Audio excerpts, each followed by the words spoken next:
గుడివాడ నియోజకవర్గం నుంచి తాను 5వ సారి గెలవబోతున్నానని వైసీపీ ఎమ్మెల్యే కొడాలి నాని ధీమా వ్యక్తం చేశారు. తనను ఓడించేందుకు బయట వ్యక్తులను తెస్తున్నారని విమర్శించారు.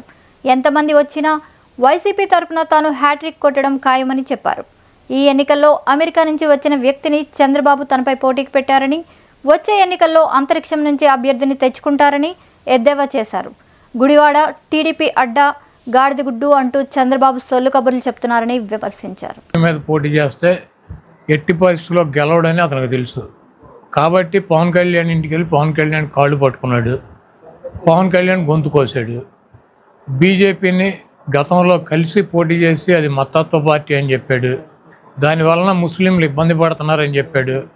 ఆ పార్టీతో పొత్తు పెట్టుకుని నేను తప్పు చేశానని చెప్పాడు. మళ్ళీ ఈరోజు ఢిల్లీ వెళ్ళి పవన్ కళ్యాణ్ చంద్రబాబు 3 రోజులు పడిగాపులు పడి అక్కడ అమిత్ షా గారు చెప్పినటువంటి 6 పార్లమెంట్లు 10 అసెంబ్లీలు అడిగిని కిక్కురు మానకుండా ఇచ్చి ఈయన వెళ్ళి అక్కడ దేబీమోహం వేసుకుని అడుగు తినేవాళ్ళగా అక్కడ కూర్చుని పొత్తు పెట్టుకుని వచ్చి బీజేపీ ఎవరు అడిగారు? మోడీ గారు అడిగారు, అమిత్ షా అడిగాడు చంద్రబాబుని, బాబు గారు పొత్తు పెట్టుకుందామని. ఇవన్నీ సొల్లు కబుర్లు. ఈ రాష్ట్రంలో ఉన్నటువంటి మైనారిటీస్కి తెలుసు, క్రైస్తవులకి తెలుసు, హిందువులకి తెలుసు. చంద్రబాబుకి దేవుడి మీద నమ్మకం లేదని, ఏ మతాన్ని కూడా గౌరవించడని, ఏ కులాన్ని కూడా గౌరవించడని, అతని అధికారం అనేటువంటి కులాన్ని తప్పించి దానికోసం గాడిద కాళ్ళైనా పట్టుకుంటాడు. లేకపోతే ఏ అడ్డమైనటువంటి గడ్డి కరవటానికి కూడా వెనకాడినటువంటి నీచుడు నికృష్టుడు చంద్రబాబు అని చెప్పి రాష్ట్రంలో ఉన్నటువంటి ముస్లిమ్స్కి తెలుసు, క్రైస్తవులకి తెలుసు, హిందువులకి తెలుసు, అందరికీ తెలుసు. ఆ తెలుగు తమ్ముళ్ళకి ఎన్నో ఆయన వెనకాల తిరుగుతున్నటువంటి ఆ పనికిరానటువంటి 10 మందికి తప్పించి అందరికీ తెలుసు.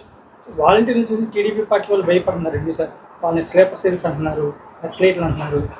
ఇప్పుడు జనరల్గా ఏంటంటే వాలంటీర్లు 5 సంవత్సరాల నుంచి ప్రజలతో కలిసి వాళ్ళకి కావాల్సినటువంటి ప్రతి అవసరాన్ని తీర్చినటువంటి వ్యక్తుల్లో వాలంటీర్లు ఉన్నారు.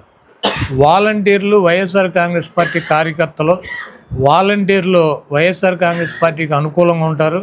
వాలంటీర్లను నియమించింది వైఎస్ఆర్ కాంగ్రెస్ పార్టీ ప్రభుత్వం కాబట్టి వాళ్ళు ఇన్ఫ్లుయెన్స్ చేస్తే కొంత ఓటు వైసీపీకి మళ్ళేటువంటి అవకాశం ఉంటుంది.